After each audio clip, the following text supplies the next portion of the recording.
और अगली खबर यूपी के मेरठ से है। यूपी के मेरठ में मुस्लिम के मकान खरीदने पर जमकर हंगामा हुआ है। हिंदू संगठनों ने विरोध प्रदर्शन किया है, नारेबाजी की है, जिसके बाद विवाद बढ़ता देख पुलिस ने मौके पर पहुंचकर दोनों पक्षों को समझाने की कोशिश की है।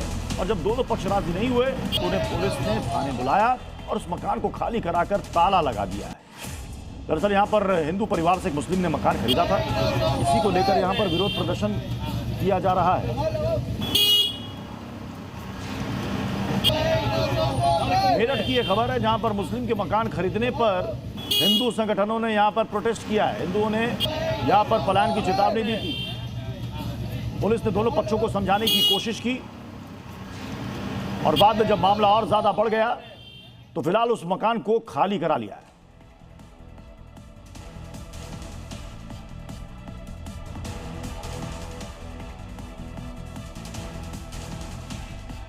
यहाँ गुरुद्वारे निकलने का रास्ता है, ये रोक रखा है।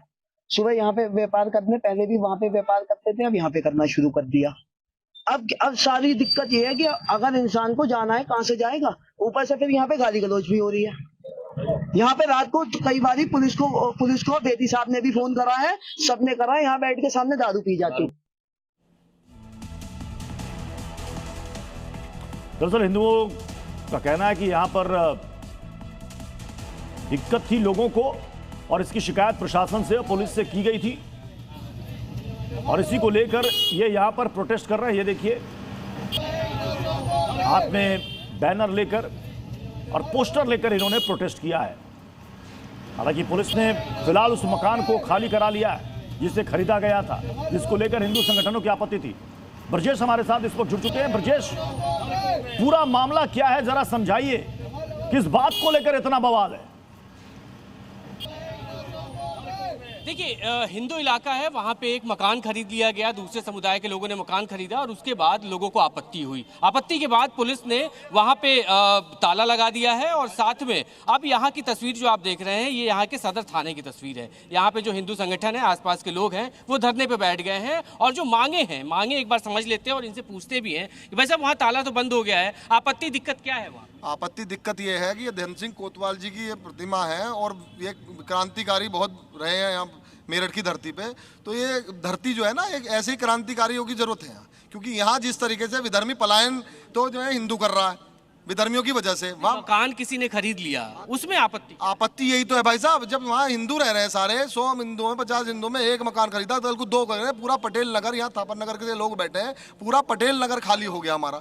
अब जो है थापर नगर आधा खाली हो गया। हम कहाँ जाए, हमें ये बता दो। प्रदेश के मुख्यमंत्री योगी जी से हमारी वो लोग जो है जिन्होंने मकान खरीदा है वो तो पैसे दिए, उन्होंने पैसे दिए और खरीद लिए, तो दिक्कत क्या है फिर? भैया पहले पटेल नगर खाली हुआ, वो हमारे एक मकान लेते हैं, फिर दूसरा लेते हैं, फिर तीसरा लेते हैं और फिर बाद में एनक्रोचमेंट शुरू हो जाती है, डिस्टर्बेंस शुरू हो जाती है। क्या डिस्टर्बेंस? भाई आए ग्रुप में आते हैं। हाँ बताइए। दिक्कत सर ये वहाँ पे पीछे गुरुद्वारा है नाले के पास, ठीक है ना। ये लोग क्या करते हैं, शाम को आते हैं और खड़े सिगरेट पीते हैं, दारू पीते हैं। संगत हमारे गुरुद्वारे में नहीं आ पाती उस रोड से जहाँ पे आप खड़े थे। ये मकान ले लिया तो अब ये दिक्कत पैदा हो जाए। उन्होंने बोलते हैं और क्या हम और करेंगे वैसा, पहले बोलते हैं। ये ऐसा होता है क्या? पहले भी हमेशा ऐसा होता है। क्या आगे आइए, क्या दिक्कत क्या होती है बता रहे? मकान लेने से पहले भी आप रात को आके देखिएगा, इनकी बुग्गी, छोटे हाथी पूरा रोड ब्लॉक कर देते हैं। फिर रात को बीड़ी, सिगरेट, दारू सब चलता है वहाँ पर। तो अब क्या है? आपको पुलिस प्रशासन ने हमें आश्वासन दिया कि 11 बजे मीटिंग होगी, उसके बाद इसका ताला खोला जाएगा।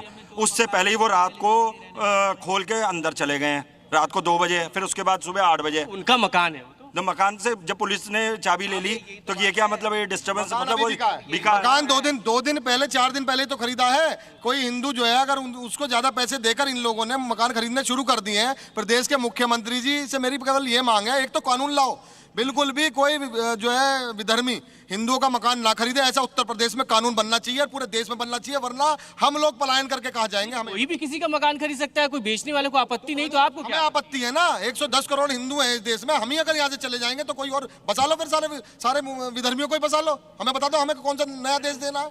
हमारे आप भी वहीं रहते हैं, आप भी उसी मोहल्ले में। देखिए बात है ना, तब तो हम उन्हें कह सकते हैं भैया तुम अपने मोहल्ले में जाओ या अपने घर पे जाओ, यहाँ बदतमीजी क्यों कर रहे हो? अब तो हमने घर ले लिया, हम कुछ भी कर सकते हैं।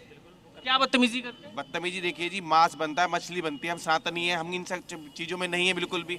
हमें तो लहसुन और प्याज से परहेज है, तो फिर वो सब कैसे देखेंगे भैया? बकरी बांध देंगे, गाड़ियाँ खड़ी कर देंगे, कूड़ा डाल देंगे, बताओ साफ सफाई कोई ध्यान नहीं, कैसे काम चलेगा? बाहर हड्डी वगैरह ये सब चीज़ों का घर के बाहर डालते हैं, जिससे कि हम मकान छोड़ें। तो रात होते ही घर में सब चले जाते हैं। इनके यहाँ पे दिक्कत ये होती है कि रात होते ही लड़के खड़े हो जाते हैं घर से बाहर। अब लड़के जब बाहर खड़े हो जाएंगे, बाहर वालों को बुलाएंगे, मोहल्ले वालों को, तो हमारे जो बहू बेटियां हैं वो कैसे रहेंगे वहाँ, कैसे सोएंगे? ये दिक्कतें होती है परिवार की महिलाओं को दिक्कत हाँ जी, सबको होती है, लड़कों को भी दिक्कत होती है, लड़ाई झगड़ा रोज करते हैं। मान लो उन्होंने हड्डी गिर दी, हमने कहा भाई क्या कर रहे हो, साफ सफाई रखो, गंदगी मचा देते हैं पूरे में, उसमें लड़ाई झगड़ा करते हैं, मारपीट करते हैं। अब क्या, अब थाने पे आ गए, धरने पे बैठ गए हैं यहाँ पे, अब आगे का क्या रास्ता? हमारी मांग ये है कि उस घर को वापस दिया जाए, हमें वापस करवाया जाए, वहाँ पे जो हिंदू हैं हिंदू ही रहें, कोई मुसलमान ना। वापस होना चाहिए मकान वापस। जी बिल्कुल, मकान वापस होना चाहिए, बिल्कुल मकान वापस होना चाहिए भैया। रह रही है क्या हम अपनी बहन बेटियों को जैसे ये लव जिहाद करके धर्मांतर में ले जाते हैं, ऐसा करवा दें, भेज दें उन्हें, एक गुजा दूध गुजा, हमारी नजरें रहेंगी हमारी बहन बेटियों पर, कैसे सुरक्षित रहेंगी हमारी बहन बेटियां, बताओ? तो ये बहुत बड़ा आरोप भी है कि अगर ऐसे लोग इस इलाके में आके रहते हैं तो वहाँ की महिलाएं असुरक्षित होती हैं, ये दावा है। और इस बीच ये थाना है यहाँ का, आप थाने